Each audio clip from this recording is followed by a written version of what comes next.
guys, it's your boy Kyle Pug here, the one and only Pug, and today is the day we get to do our 9.5K Q&A video for you all. And I apologize for getting this video out so late because I have been kind of lazy as of late and I had some personal stuff going on in my life. But I'm going to try to snap out of that funk for you guys here. Now keep in mind that this will be a two-parter for this series, so this is part 1 of 2 here. Now if I don't get your question here in this video, don't freak out.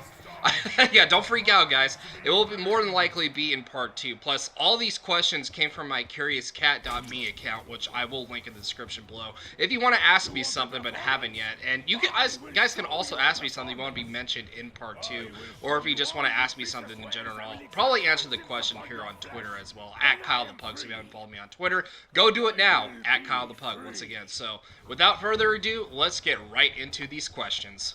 Our first question is kind of fitting for this video, and this person asks, do I have a pug? I actually used to own 2 pugs when I was younger, and I believe it was starting around like the 3rd grade or 4th grade or somewhere around there. I don't remember exactly when. But my first pug name was Otis, and that's from the movie Milo and Otis, because that's where the name kind of caught on from. If you guys haven't seen the movie, you know, Milo and Otis. That movie was a lot more of kind of my generation a little bit. I don't know if like most of you younger viewers will probably remember that, but that's where the name mostly comes from. And honestly, with Otis, passed away way too young, sadly, because of let's just say some liver problems and a couple other things that happened with him. It was kind of unfortunate, but you know, it's the dog. I mean, really sweet dog, but it just had a lot of liver issues, sadly, and that's the thing with animals. If they have liver issues, obviously they can't really, well, not really get fixed, but you know, there is some kind of a certain way that happens with them, and it's kind of unfortunate. And my other pug was Jasper, which or we called him Jaspy for short, which was kind of a cute name in a way.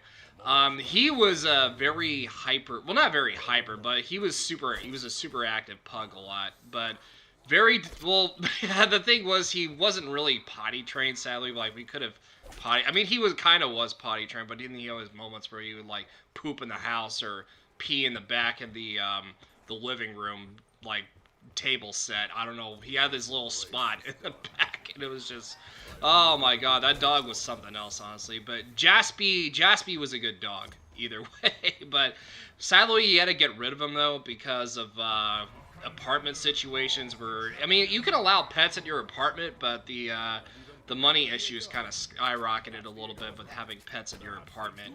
And you can't really, and we live in an upstairs apartment, so we couldn't really have any, like, anywhere for Jasper to go to anyway, so sadly I had to give him away to like an older couple. But yeah, like I said, both dogs were amazing, and yeah, can't really replace them, honestly. I mean, I could get another pug if I wanted to, but like I said, living in an upstairs apartment has its disadvantages, and plus the money issue over here where I'm at in these apartments, it's kind of a big deal over here. So yeah, I'm not trying to spend the money on that. Does anyone look up to you as a role model? Now, this is kind of a tricky little question for me, because I know I look up to a lot of people that I, you know, have for support on Twitter and also with YouTube and playing with friends online and all that. And I'm pretty sure they look up to me as well, though. So, and again, this is kind of a tricky question, but I feel like if there has been some moments where some people actually have looked up to me, you know, as like a role model to keep going for streaming. So I'm going to say one name in particular. Obviously, my buddy Shadow, podcast guy, was a co-host on my Twitch channel. And also I play with a lot on COD and certain other games and such, but mostly COD though.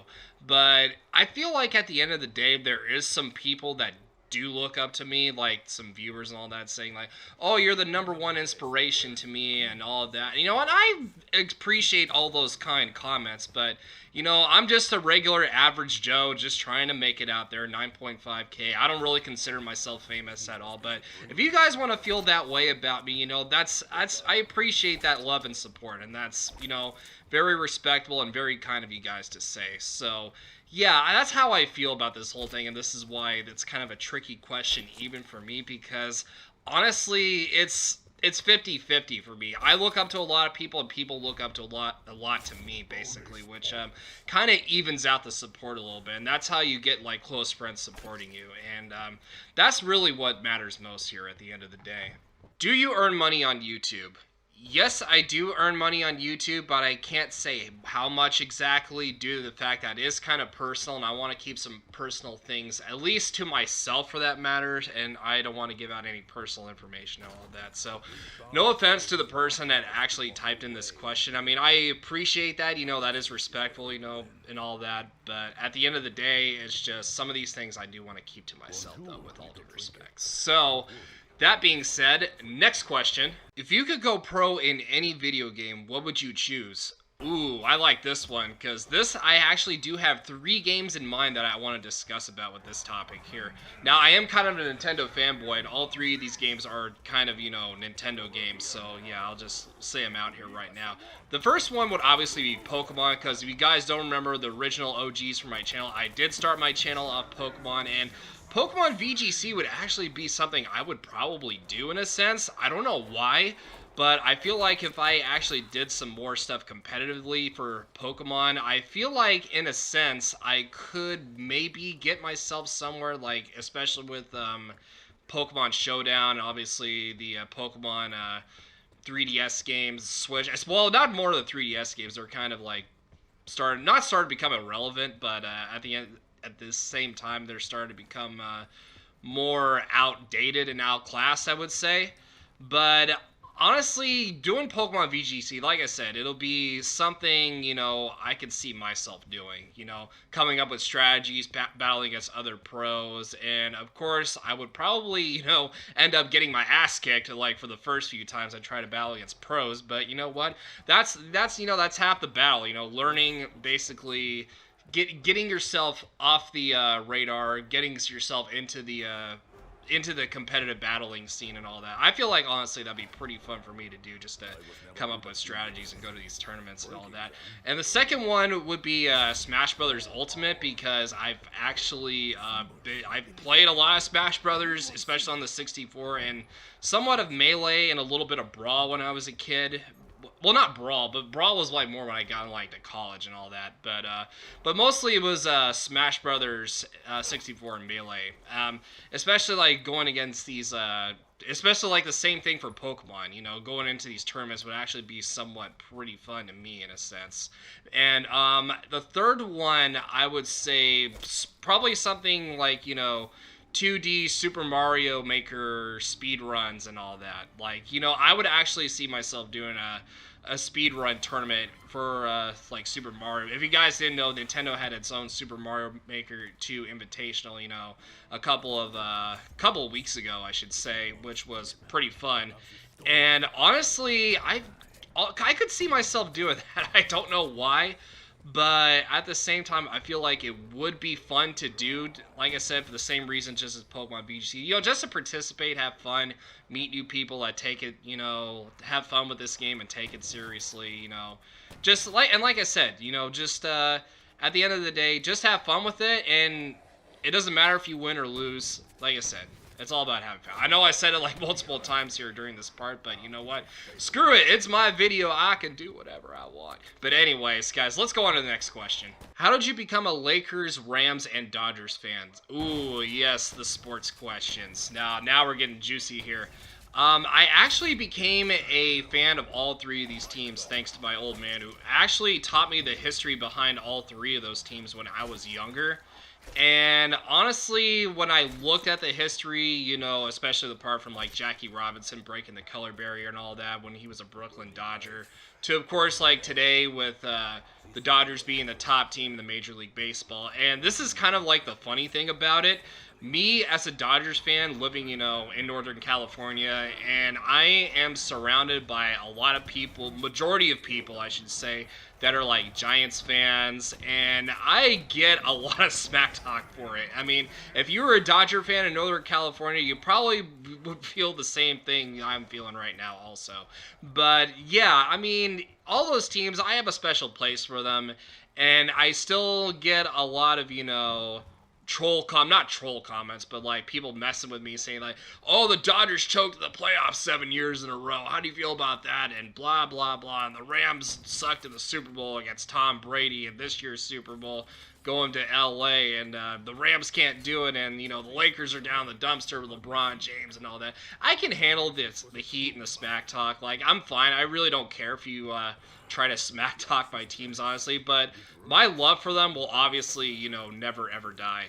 And I feel like there's a lot of people out there that take sports, you know, watch sports very seriously. I mean, I used to play sports a little bit when I was, like, younger, you know, growing up, like soccer, basketball, a little bit of, like, flag football, some baseball, even, like, t-ball when I was, like, really, really younger, like, around, like, 4 or 5 years old, somewhere around there. But I actually take my sports teams very seriously, like, from a competitive side. I mean, I'll smack talk every, you know, so often, just say, oh, your team sucks, and blah, blah, blah. But, yeah, that's how I originally got to be, like, you know, Rams fan, a Dodgers fan, and a Lakers fan, due to the fact, like I said, you know, my old man was a fan of all three of those teams. And, yeah, there's really nothing more to say about that. Otherwise, go Dodgers, Rams, and Lakers. Woohoo! Do you like tacos? Do you like spaghetti and garlic bread? Do you like barbecue? Hi, how are you? LOL. Well, number one, I do love tacos. I love burritos. I love anything Mexican food related that involves, you know, chicken, steak, you know, that sort of thing.